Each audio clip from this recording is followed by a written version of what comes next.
Hello, ladies of Monument View Bible Church. My name is Tennille Lawton. Most of you will probably know me. I'm creating this video so that we can connect in another way than just email.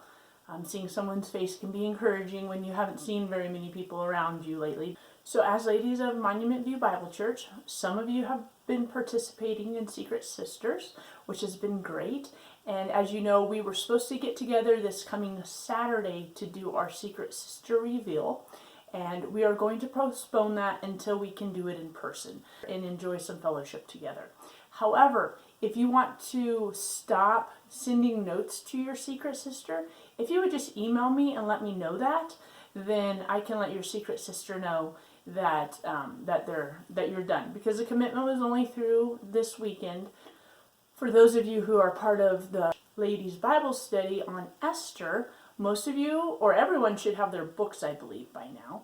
And if you don't, but you wanted one, or you've decided that you want to join us and you didn't earlier, just let us know and we'll figure out a book or get you a PDF copy of that for you to print off on your own. We are planning on still doing the Bible study. Again, we're going to wait until the whole stay-at-home order is done, and then we'll try to start meeting as we were already planning. But I hope that you're using Esther as a Bible study now to encourage you and your heart. Because really, Esther went through some hard times at that point in history, and it can be a very good encouragement for us also. And I wanted to share with you something today that I learned as I was going through the Bible study on Esther. So one of the verses that the Bible study had us read was 1 Peter chapter 3, verses 1 through 6. In the same way, you wives, be submissive to your own husbands, so that even if any of them are disobedient to the word, they may be won without a word by the behavior of their wives, as they observe your chaste and respectful behavior. Your adornment must not be merely external, braiding the hair and wearing gold jewelry and putting on dresses, but let it be the hidden person of the heart, with the imperishable quality of a gentle and quiet spirit, which is precious in the sight of God. For in this way, in former times, the holy women also, who hoped in God, used to adorn themselves, being submissive to their own husbands. Just as Sarah obeyed Abraham, calling him Lord, and you have become her children, if you do what is right without being frightened by any fear. During this time, it can be really easy to get discouraged or to become short with our husbands or children because we're with them more than maybe we usually are. And then there's the people that we don't see that we would like to see, our neighbors, our friends, that we don't get to interact with face to face. And so I just want to give you guys a few encouragements. In verse 3, Peter talks about how our adornment shouldn't be just physical. The braiding of our hair and gold and jewelry and earrings and all that type of stuff, right? Which when we're staying at home, it can be easy to, not really have to worry about that a whole lot. But it might also be good to put on some makeup and wear some jewelry. It can be just something good to do to refresh yourself. But Peter does go on in verse 4 and says that our adornment shouldn't merely just be those outward things, but that it should be the hidden person of our heart, the imperishable quality of a gentle and quiet spirit. It should be the imperishable quality of a gentle and quiet spirit. So during this time when some of you may be fearful, some of us may not know if our husbands are going to be able to continue working, or maybe we aren't able to continue working, or we're with our children all the time now and we don't have a break from them like you usually do when they go off to school or you go off to work. It can be hard to continue to be gentle. I want to encourage you ladies to work on being gentle and having that inner beauty of a gentle and quiet spirit. Not yelling, not being frustrated, which can be hard in these times. But having that imperishable quality of a gentle and quiet spirit in our homes.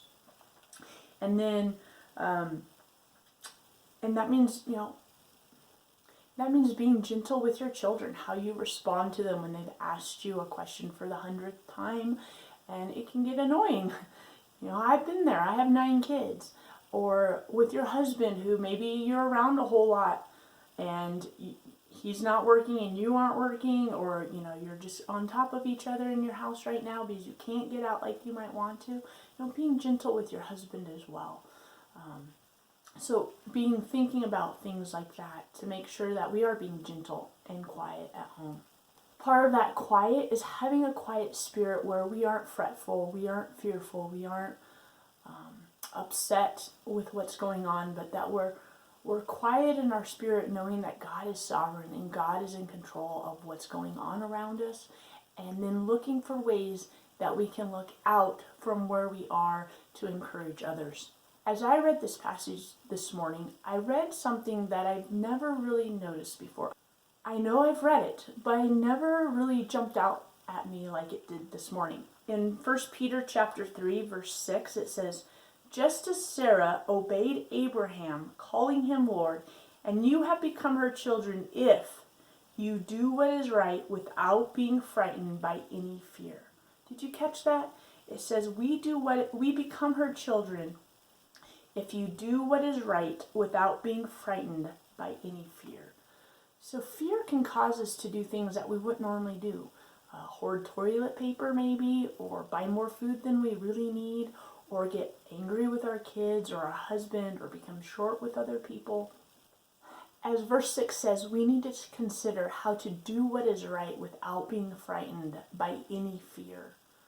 So I just want to leave you with that. Are you fearful? What can you do so that you don't live in fear during this time? Well, there's a lot of things we can do. One, we can encourage our husbands. We can encourage our children, working on that gentle and quiet spirit towards our family. We can look for our neighbors and friends who need encouragement. Now, maybe we can't go over and give them a hug or talk to them in person, but we can write them notes. We can send them emails. We can send them care packages. We can just call and say, "Hey, how are you? Is there anything I can pray for you about?" So I just want to encourage you to be focusing on other people during this time of confinement, of focusing on how to encourage those around you. And then if you have prayer requests, we would love to have those prayer requests. Please email them to us, and so that we can be praying. And then if you don't mind us sharing those prayer requests with other ladies in the church or in the Bible study, then just say, please share. And then when you have an answer from that prayer request, we would love to know those answers, so that with that we can let people know the prayer requests that have been answered, because God is amazing and He will always answer our prayers. Now, not necessarily how we want them answered, but He will answer them, and we need to be looking for those answers. So I hope 1 Peter chapter 3 verses 1 through 6 has encouraged you, and has encouraged you to have a gentle and quiet spirit, to cultivate that in your home right now, and also to not be frightened by any fear, because God is in control and is totally sovereign over all things. I hope you have a blessed day.